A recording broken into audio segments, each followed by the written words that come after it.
मागच्या कथेच्या भागामध्ये वसुदेव आणि देवकींचा विवाह झाल्यानंतर त्यांना एक पुत्र प्राप्ती होते आणि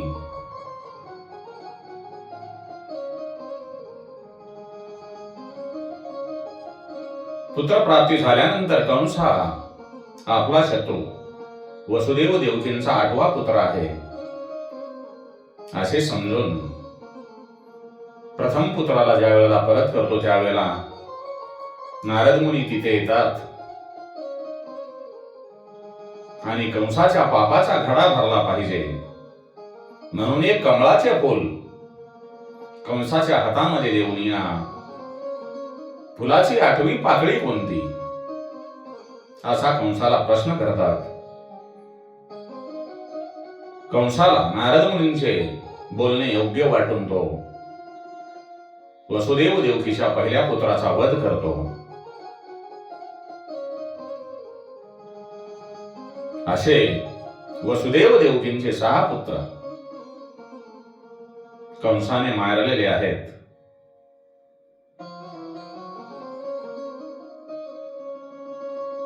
वसुदेव देवकी हे कंसाच्या बंदीशाळेमध्ये आहेत, पण ते जागे आहेत.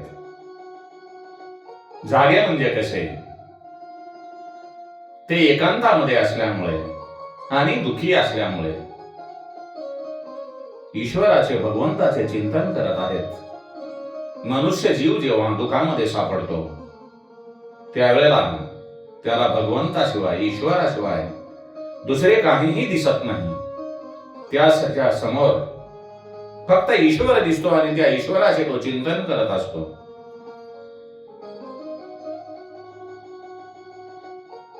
म्हणून दुःखी होऊन चिंतन करण्यापेक्षा आपण ज्या वेळेला भगवंताने आपणाला चांगले जगण्यासाठी संधी दिलेली असताना आपण भगवंताचे चिंतन का करत नाहीत? ही एक चिंतेची बाब आहे. प्रत्येक जीव हा ज्या वेळेला आपल्यावर दुःख कोसळते त्यावेळेला देवाची आठवण काढतो. हे योग्य नाही.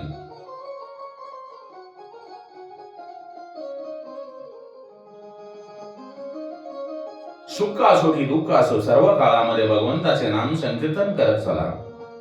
कारण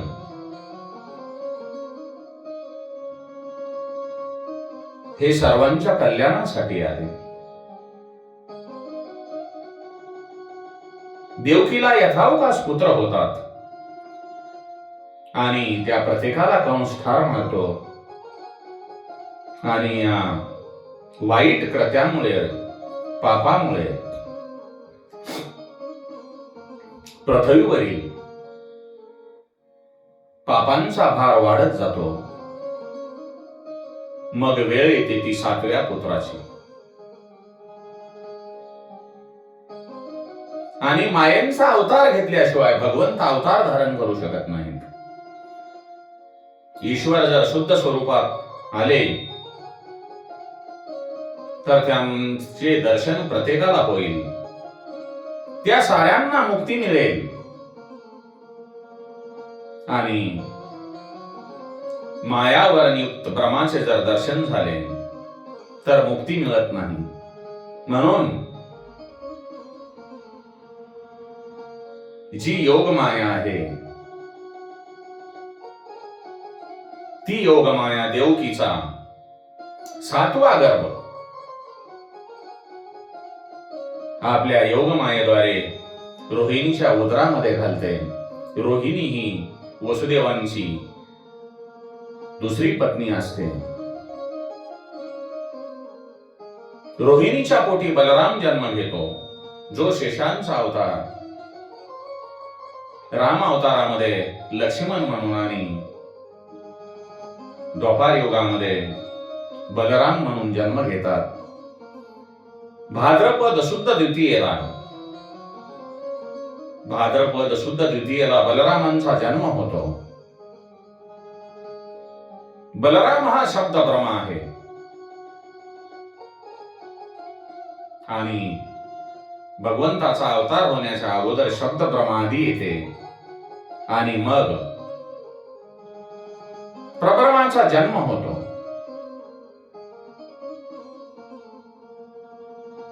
बलरामांच्या जन्मामुळे परब्रह्म भगवंताचा अवतार आता पृथ्वीवर होणार, भगवंत पृथ्वीवर अवतार घेणार हे जणू नक्कीच होते. पण ईश्वराची ही लीला कोण जाणणार? सर्वांना आनंद देणाऱ्या आनंदाच्या घरी तो ईश्वर नांदणार होता.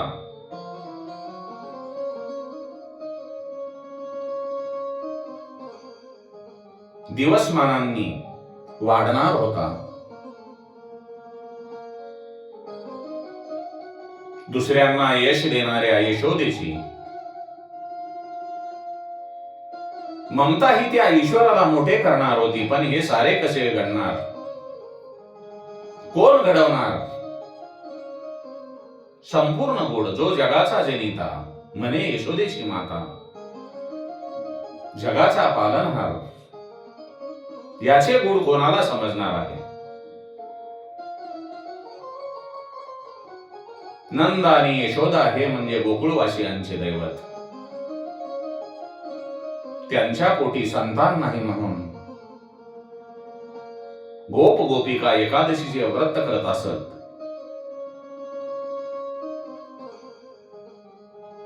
अलौकिक अशा या ईश्वर भक्तीचे अधिष्ठान, ईश्वरांची भक्ती, भगवंताची भक्ती त्या गोकुळामध्ये नांदत होती. आणि एके दिवशी यशोदेला नव्याची चाहूल लागते आणि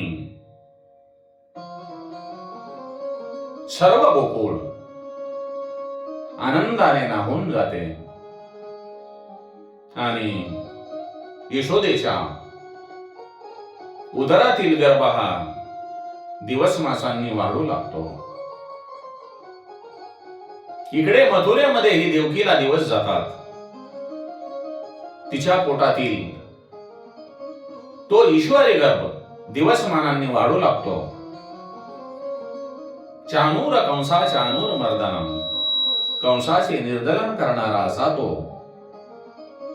भगवंत ईश्वर आता या पृथ्वी तलावर अवतरणार म्हणून पृथ्वी आतुर होते. देवकी आणि वासुदेवांची भक्ती ही आता अगदी आतुर झालेली असते. ईश्वराचे दर्शन व्हावे म्हणून त्यांचा जीव एकदम आधीर झालेला असतो. चंद्रदेव हे रोहिणी नक्षत्रात येतात. साऱ्या दिशा स्वच्छ होतात. आकाश निर्मळ होते. नद्यांचे पाणीही निर्मळ होते. वनराईमध्ये पक्षी किलबिलाट करू लागतात. भ्रमरांचे फुलाभोवतीचे गुंजन सुरू होते. स्वर्गामध्ये दुदुंबी वाजतात. मुनी आणि दैवता आनंदाने या पृथ्वीवर पुष्पवस्ती करतात. श्रावण महिन्यातील कृष्ण पक्षातील अष्टमी मध्यरात्रीच्या वेळी वसुदेव देवकीच्या घरी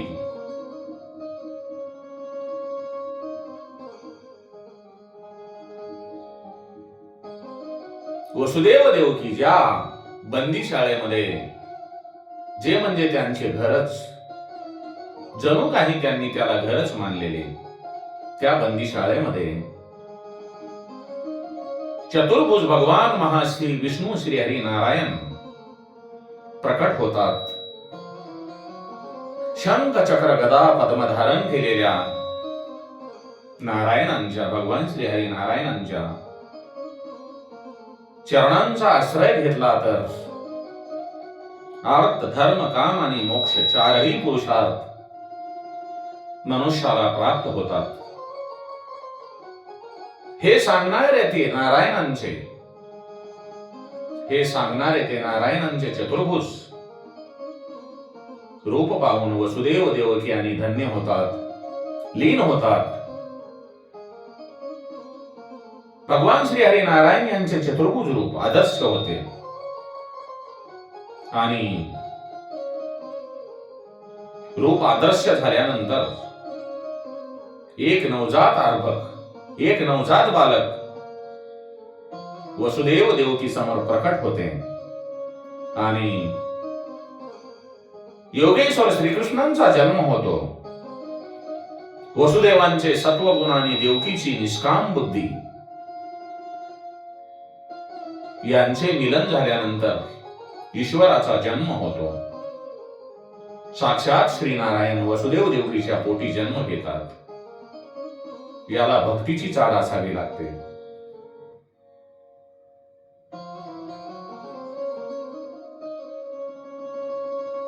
वसुदेव देवकीच्या पोटी भगवान श्री हरी नारायणांचा जन्म होतो. तो बाल नारायण आपल्या आई वडिलांना सांगतो, मला गोकुळात घेऊन जा. म्हणून आपल्या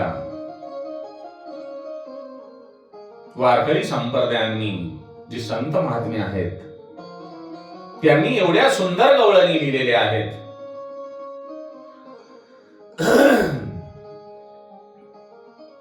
त्यांचा आपण वेळोवेळी आपल्या भजनामध्ये, कीर्तनामध्ये गुणगान करीत असतो. ती गवळण म्हणजे भगवान श्रीकृष्ण, योगेश्वर श्रीकृष्ण म्हणतात.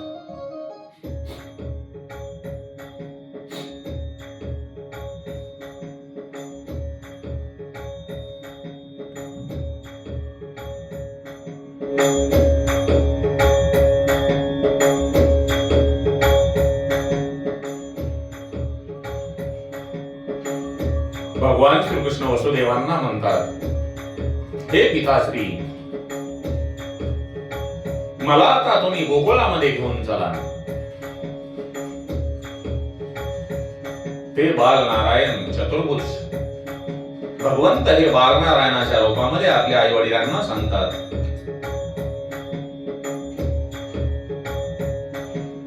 नंदाच्या घराला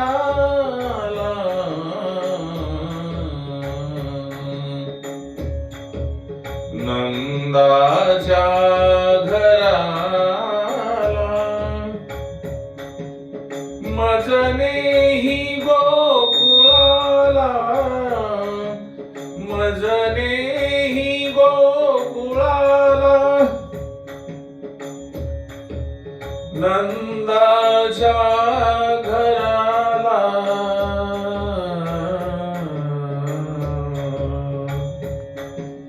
नंदाच्या घराला मजने ही गोकुळाला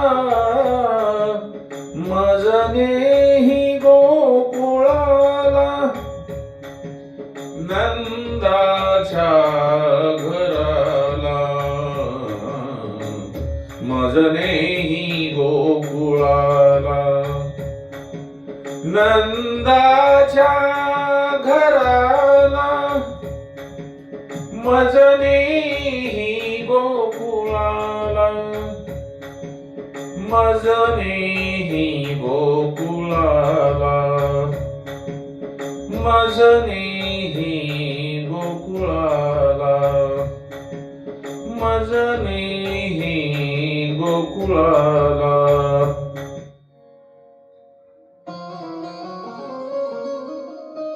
भगवान श्रीहरी यांच्या बालनारायण रूपाचे बोलणे ऐकून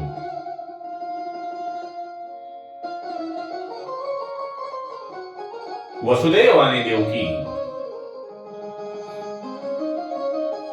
जे बंदीशाळेमध्ये आहेत, दरवाजाला द्वारपाल आहेत, हातामध्ये बेड्या आहेत, हे सर्व असताना आपण या बाल नारायणांना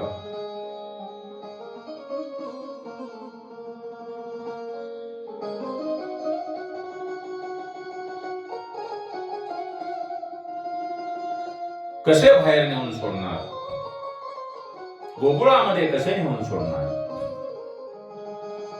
तरी पण भगवंताचे, बालनारायणातील रूपातील भगवंताचे बोलणे ऐकून वसुदेव एका टोपलीमध्ये त्या बाळाला ठेवतो आणि ती टोपली आपल्या डोक्यावर घेतो तेव्हा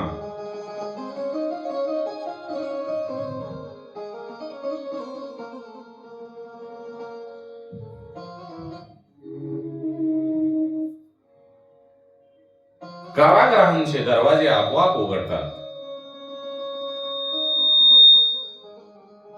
आणि वसुदेव देवकीच्या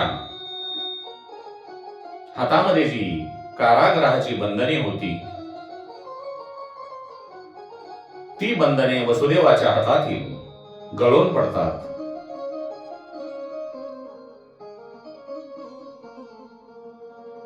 वसुदेव जेव्हा आपल्या डोक्यावर बालनारायणांना टोपलीमध्ये घेतात आणि गोकुळाकडे जाण्यासाठी निघतात. बाबांनो, आपल्या मस्तकातील बुद्धीला जेव्हा ईश्वराचा अनुभव येतो तेव्हा संसाराचे बंधन तुटते.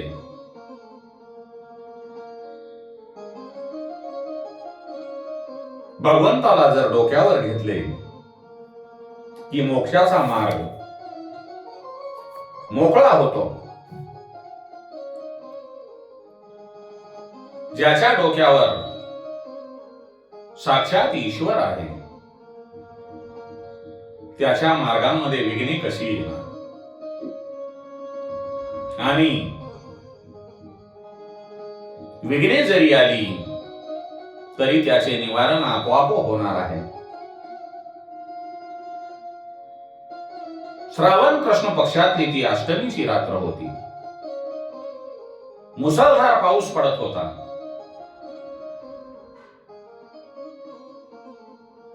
वसुदेव त्या बाळकृष्णांना डोक्यावर घेतो आणि कारागृहाबाहेर पडतो. कारागृहांच्या पहारेकऱ्यांना गाढ झोप लागलेली असते. या मुसळधार पावसापासून आपल्या बाळाचे रक्षण कसे करावे याचा विचार वासुदेव करत असतात. तेवढ्यात शेषनाग त्या बाळावर आपल्या फण्यांचे छत्र धरतो. साक्षात परमेश्वर आपल्या भेटीला आला आहे हे पाहून यमुनेचे पाणी उचंबळते आणि बाळकृष्णांच्या चरणस्पर्श यमुनेच्या पाण्याला होतो आणि यमुनेचे पाणी हळूहळू ओसरू लागते. वासुदेव यमुना नदी पार करून मथुरेमध्ये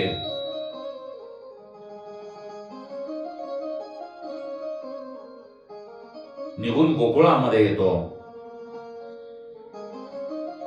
आणि मुसळधार पावसाची ती रात्र असल्यामुळे सारे गोकुळ झोपेच्या अधीन दिलेले असते. वसुदेव नंदाच्या घरी जातो. नंदाच्या घरी योगमायेने जन्म घेतलेला असतो आणि ती योगमाया यशोदेच्या जवळच निजलेली आहे.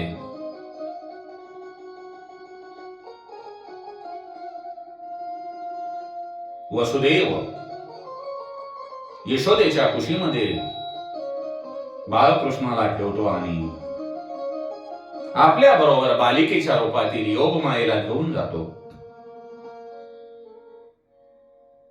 वसुदेव जेव्हा योगमायेला घेऊन कारागृहामध्ये येतो तेव्हा पूर्वीप्रमाणेच कारागृहाचे दरवाजे बंद होतात आणि योगमाया रडू लागते. देवकी प्रसूत झाल्याची बातमी सर्व पहारेकऱ्यांना कळते.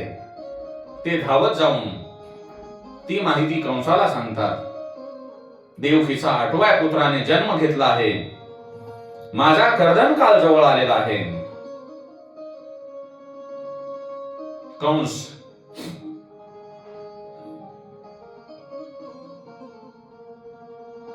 एकाच विचाराने कारागृहाकडे धावत येतो आणि त्या अर्भकाला ओढतो आणि त्याचे पाय पकडून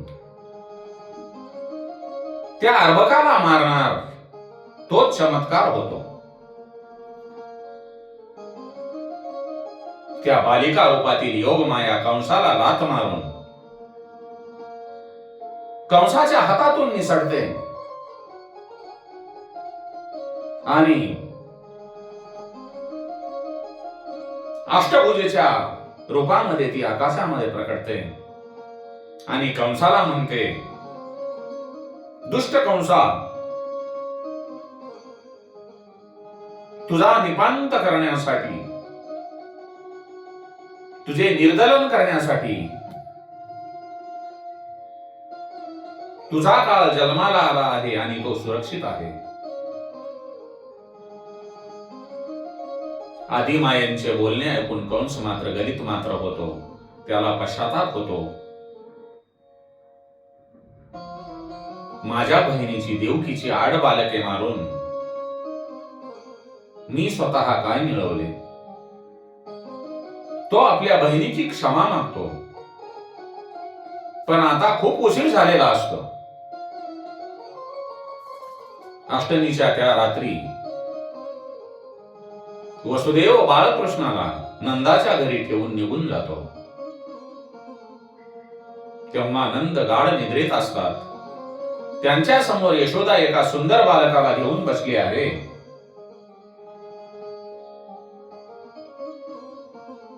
तो ऋषी म्हणजे दुसरा तिसरा कोणी नसून साक्षात शंकरच आहेत.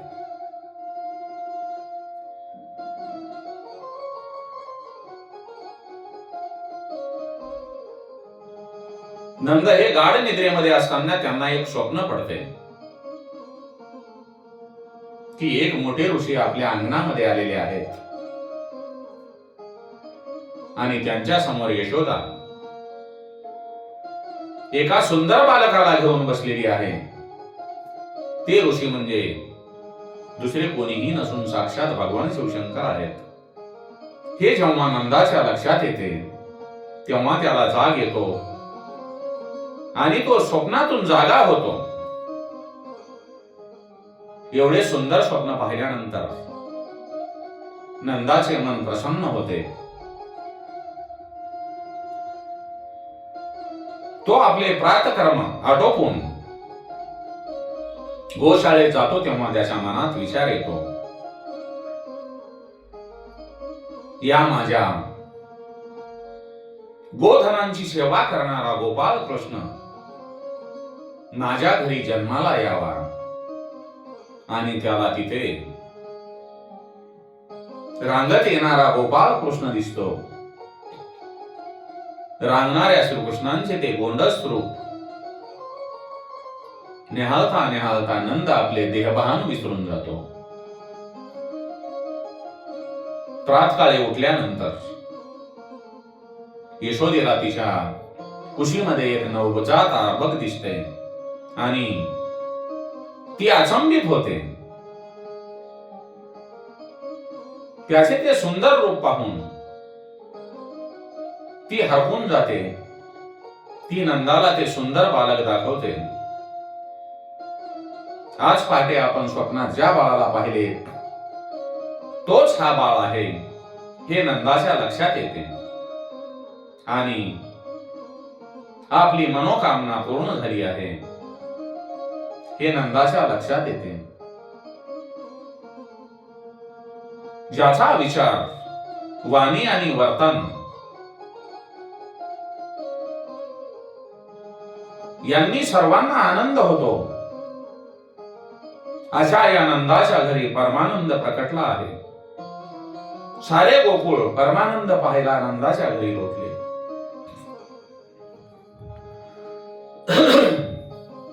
लोक वर्षातून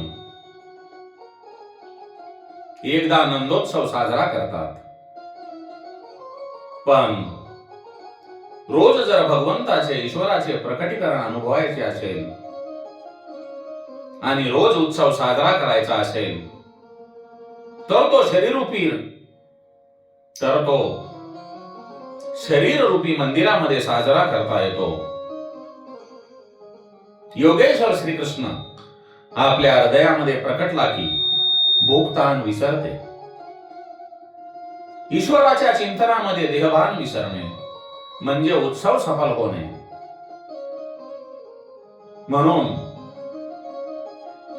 तुम्ही तुमच्या शरीराला मथुरा बनवा आणि हृदयाला गोकुळ बनवा. म्हणजे नंदोत्सव रोजच साजरा होईल.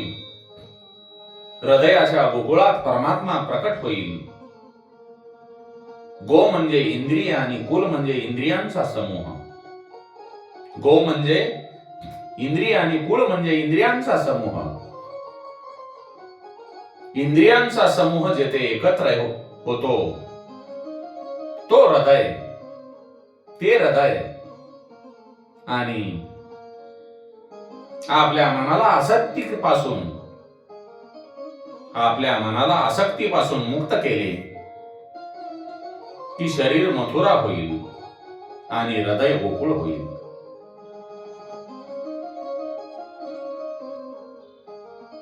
काम आणि संपत्ती.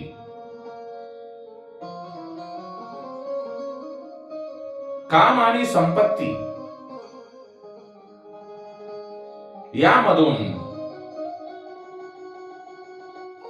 आपले मंजर बाजूला करणे म्हणजे मुक्त होणे होय.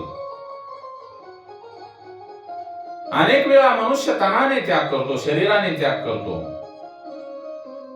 पण मनाने त्याग करू शकत नाही. तो दंभ असतो. म्हणून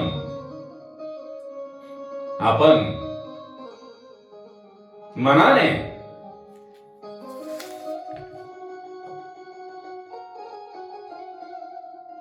भगवंताची भक्ती करून आपल्या शरीराला मथुरा बनवूया आणि हृदयाला गोकुळ बनवूया.